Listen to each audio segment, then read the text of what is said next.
This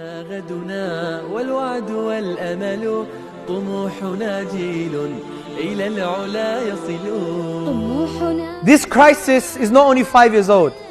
This crisis started 200-300 years ago with the advent of capitalism. We mentioned Adam Smith earlier, the modern founder of capitalism. This crisis happened from this disease that has killed and murdered and terrorized humanity for 200-300 years. Wallahi, check the UNDP report. Every 7 years or so, 20 million children in Africa die because there's not enough food. Not enough food.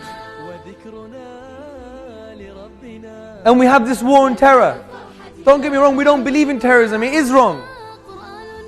But we should have a war on capitalism, on its ideas, because it kills many more people. Millions! And by the way, more people die of dog bites in America than due to terrorism. I don't see a war on canines, a war on dogs. Yeah? So we have a crisis. 20 million children every few years because of no food. 2 billion people living less than $2 a day. 1 billion people having no sanitation. Even in America, 50% of the people require funds from the government. 25% of people need food stamps, or they live underneath the poverty ladder. I was in Chicago just a few months ago, and I was hearing a story about a child. She only goes to school because that's her only meal to eat. We were in Africa, in Burundi, the poorest country in Africa. Children had 2 meals. America has become like Africa because of the systemic issues. Now, we're not condemning America, we're not condemning human beings, we're condemning ideas here that facilitate this carnage, this destruction. Why is it that we have 60,000 deaths every day just because of bad water and no food?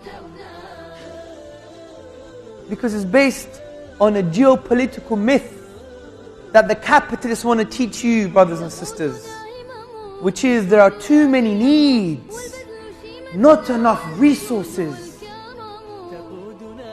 which is a lie. It is a lie. One, because the Prophet ﷺ said in a hadith in Tirmidhi, he said the son of Adam, all he needs is food, shelter and clothing, defining our essential limited needs. And he creates an economic philosophy of distribution, not of competition, because there's so-called too many needs and not enough resources.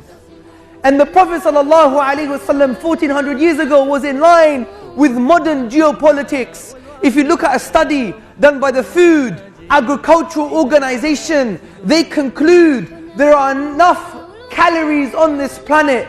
There's enough food on this planet to feed 3 planets. Not 1, but 3 planets. Allah Azza wa Jalla is Al-Razzaq. He is the provider.